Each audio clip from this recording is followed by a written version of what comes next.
2 Raja-Raja pasal 25. Maka pada tahun ke-9 dari pemerintahannya, dalam bulan yang ke-10, pada tanggal 10 bulan itu, datanglah Nebukadnezar, Raja Babel, dengan segala tentaranya menyerang Yerusalem. Ia berkemah mengepungnya dan mendirikan tembok pengepungan sekelilingnya. Demikianlah kota itu terkepung sampai tahun yang ke-11, zaman Raja Sedekia. Pada tanggal 9 bulan yang ke-4, ketika kelaparan sudah merajalela di kota itu dan tidak ada lagi makanan pada rakyat negeri itu, maka dibelah oranglah tembok kota itu, dan semua tentara melarikan diri malam-malam melalui pintu gerbang antara kedua tembok yang ada di dekat taman raja. Sekalipun orang Kasdi mengepung kota itu sekeliling, mereka lari menuju ke arah Yordan. Tetapi tentara Kasdi mengejar raja dari belakang dan mencapai dia di daratan Yeriko. Segala tentaranya telah berserak-serak meninggalkan dia. Mereka menangkap raja dan membawa dia kepada Raja Babel di Ribla yang menjatuhkan hukuman atas dia. Orang menyembelih anak-anak Sedekia di depan matanya, kemudian dibutakannya lah mata Sedekia, lalu dia dibelenggu dengan rantai tembaga dan dibawa ke Babel. Dalam bulan yang ke-5 pada tanggal 7 bulan itu, itulah tahun ke-19, zaman Raja Nebukadnezar, Raja Babel, datanglah Nebuzaradan, kepala pasukan pengawal pegawai Raja Babel ke Yerusalem. Ia membakar rumah Tuhan, rumah raja, dan semua rumah di Yerusalem. Semua rumah orang-orang besar dibakarnya dengan api. Tembok sekeliling kota Yerusalem dirobohkan oleh semua tentara Kasdim yang ada bersama-sama dengan kepala pasukan pengawal itu. Sisa-sisa rakyat yang masih tinggal di kota itu, dan para pemelot yang menyeberang ke pihak Raja Babel, dan sisa-sisa khalayak rame, diangkut ke dalam pembuangan oleh Nebuzaradan, kepala pasukan pengawal itu. Hanya beberapa orang miskin dari negeri itu ditinggalkan oleh kepala pasukan pengawal itu untuk menjadi tukang-tukang kebun anggur dan peladang-peladang.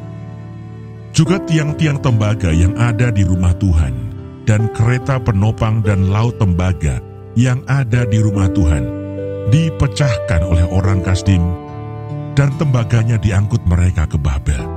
Kuali-kuali, penyodok-penyodok, pisau-pisau, dan cawan-cawan, dan segala perkakas tembaga yang dipakai untuk menyelenggarakan kebaktian, diambil mereka. Juga perbaraan-perbaraan dan bokor-bokor penyiraman, baik segala yang dari emas maupun segala yang dari perak, diambil oleh kepala pasukan pengawal itu. Adapun kedua tiang laut yang satu itu, kereta penopang yang dibuat oleh Salomo untuk rumah Tuhan, tiada tertimbang tembaga segala perkakas ini. 18 hasta tingginya tiang yang satu, dan di atasnya ada ganja dari tembaga. Tinggi ganja itu 3 hasta, dan jala-jala dan buah-buah delima ada di atas ganja itu sekeliling. Semuanya itu tembaga. Dan seperti itu juga tiang yang kedua, disertai jala-jala. Lalu kepala pasukan pengawal itu menangkap Seraya, imam kepala, dan Sefanya, imam tingkat 2, dan ketiga orang penjaga pintu. Dari kota itu ditangkapnya seorang pegawai istana yang diangkat mengepalai tentara, dan 5 orang pelayan pribadi raja yang terdapat di kota itu, dan panitera panglima tentara yang mengerahkan rakyat negeri menjadi tentara, dan 60 orang dari rakyat negeri yang terdapat di kota itu. Nebuzaradan, kepala pasukan pengawal, menangkap mereka dan membawa mereka kepada Raja Babel di Ribla. Lalu Raja Babel menyuruh membunuh mereka di Ribla, di tanah Hamat. Demikianlah orang Yehuda diangkut ke dalam pembuangan dari tanahnya. Gedalia menjadi gubernur dan dibunuh. Tentang rakyat yang masih tinggal di tanah Yehuda yang ditinggalkan oleh Nebukadnezar Raja Babel, diangkatnya lah atas mereka Gedalia bin Ahikam bin Safan Ketika semua panglima tentara dengan orang-orangnya mendengar bahwa Raja Babel telah mengangkat Gedalia, maka pergilah mereka kepada Gedalia ke Mispa, yaitu Ismail bin Netanya, Yohanan bin Karyah, Seraya bin Tanhumet, orang Netofa itu, dan Yaasanya, anak seorang Maakah, bersama dengan anak buahnya. Lalu bersumpahlah Gedalia kepada mereka dan anak buah mereka, katanya kepada mereka, "Janganlah kamu takut terhadap pegawai-pegawai orang Kasdim itu.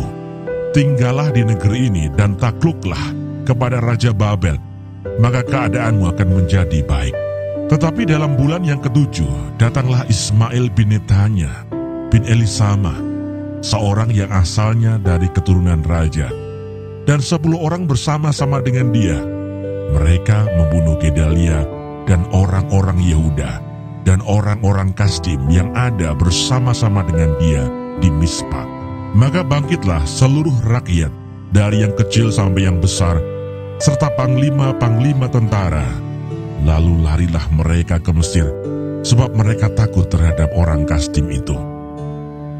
Yoyakin dikasihani. Kemudian dalam tahun ke-37, sesudah Yoyakin Raja Yehuda dibuang, dalam bulan yang ke-12, pada tanggal 27 bulan itu, maka Evil Merodah Raja Babel, dalam tahun ia menjadi raja, menunjukkan belas kasihannya kepada Yoyakin Raja Yehuda, dengan melepaskannya dari penjara. Evil Merodah berbicara baik-baik dengan dia, dan memberi kedudukan kepadanya lebih tinggi daripada kedudukan raja-raja yang bersama-sama dengan dia di Babel.